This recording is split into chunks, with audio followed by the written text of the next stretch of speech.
Habang naglalakad kami, papuntang investigation section, tumunog ang cellphone ni Superintendent Padilla. Nakita ko sa pinindot ni Superintendent Padilla ang kanyang cellphone. Nadinig ko na sinabi nung tumawag kay Superintendent Padilla, "Congrats, Superintendent Padilla. Job well done." Pero grabe yung ginawa, dinuguan.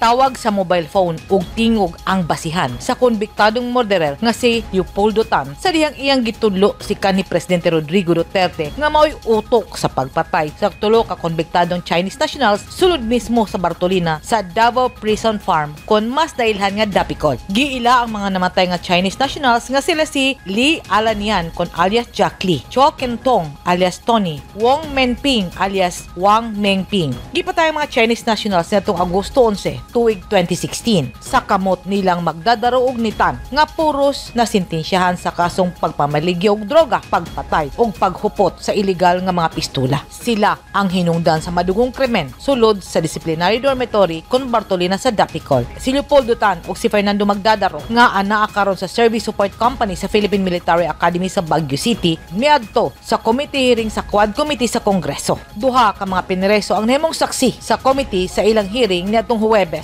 Agosto 22. Matod sa mga piniriso nga si Leopoldo Tan ug Fernando Magdadaro, si Duterte pinaagi kang SPO for Arturo Narsoles misaad nga muhatag kanila og tag 1 milyon alang sa matag biktima ug bugti usab niini ang ilang kagawasan. Sa ilang testimonya nga nakasulat sa Filipino kung Tagalog, naglisod og basa sa ilang kaugalingong testimonya ang mga witness. Sumala ni Fernando Magdadaro, giduol siya ni Tan nga duna sila'y tipion.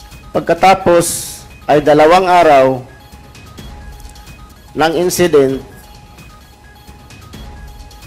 pagsaksak namin sa 3 Chinese drug lord, tinanong ako ni Leopoldo Tan kung kanino ibigay yung pera. Pinangako sinabi ni Leopoldo Tan sa akin, binigay. Sabi ko sa asawa kong si Linlin. Pag alam ko na nakuha na yung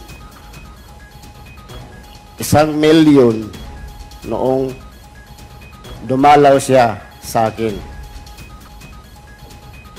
Pagkatapos noon, hindi namin yung pinangakong paglaya naman, pero hanggang ngayon kami pa rin ay nasa loob ng kulungan. Pinangako nila yon. Ibinigay ko itong salaysay na ito dahil sa galit ko sa kanila. Ginawa namin ang pinatrabaho nila pero hindi tinupad ang kalayaan na pinangako nila sa amin. Kakulang sa bayad ug wala pagpagawas kanila ang mitsa sa ilang pagduol ug pagyagyag sa ilang krimen nga gihimo didto sa Kongreso. Ang ilang testimonya nakasentro sa mga pagpatay nga nahitabo didto sa Dapicol. Gikwestiyon ni Congressman Ace Barbers nga taga Mindanao si Tan kung tukma ba ang iyang pahayag ug mitando si Tan. Gitpangutana sa laing Mindanaoan congressman nga si Johnny Pimentel ang gigikanan sa mga pangalan sa mga biktima ug kinsabay naghatag kanila nga mao kini ang mga patyon ug gitumbok ni Tan nga ang naghatag sa pangalan gikan ni Narsoles ug nakasulat kini sa usa ka papel. Sumala ni Congressman Pimentel. Base sa salaysay mo, Tata, pagkatapos nangyari ng pagpatay, dumating si Superintendent Gerardo Padilla at tinanong kayo, sana yung mga ginamit ninyong pagpatay, at sinabi po niya sa'yo na itapon ninyo sa labas, hindi po ba? Opo, Your Honor. Then, Mr. Chair, since I believe that this is a great conspiracy, it's a grand conspiracy coming from top to the bottom officials, I believe that Superintendent Gerardo Padilla is heavily involved. Siya po ang nagpalabas kay Tata at kay Andy para makausap si Art Narsoles. Siya din po ang pumunta doon sa dalawa pagkatapos ng napatay. So Mr. Chair, to shed light on this matter, I move that we invite Superintendent Gerardo Padilla, the former warden of Dapicol. So move, Mr. Chair. Second, Mr. Chair. There is a motion to invite Superintendent Padilla in the next scheduled committee hearing of the Quadcom. Duly seconded. In the hearing, no objection. The motion is carried.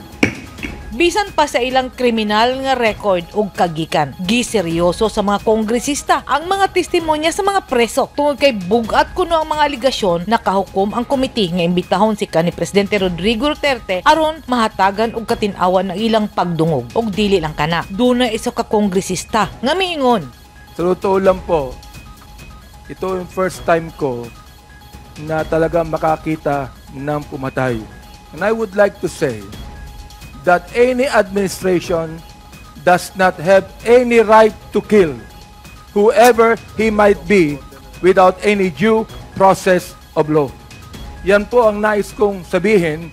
At pangalawa, ito pong committee ito nagsasagawa ng investigasyon para gumawa tayo ng magandang batas na hindi na po maulit ang mga bagay na ito.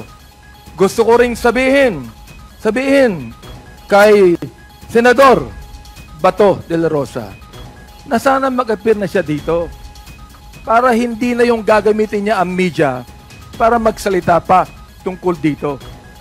Sinabi niya na yung pagpatay na more than 20,000 collateral damage. My goodness, collateral damage ba ito? Pumatay ka ng 20,000 dahil sa war on drugs and you only call it collateral damage? Hindi ko maintindihan. Mr. Chair, salamat po. dili kini ang unang higayon nga nadalahig si Duterte sa kasong pagpamatay sa mga drug dealers. Apan, kini ang unang panahon nga ang mga kongresista nga kanhimidayig sa iyang kampanya batok illegal nga droga ug sa iyang kampanya sa peace and order karon mitalikod na kaniya. Og kining tanan sumala sa mga suporter ni Duterte dunay lama sa politika. Kay matod pa sa mga istorya, ang pamulitika ug ang panaghigala sa mga politiko, whether lang. Edith Caluay, News 10 Philippines. Stay safe!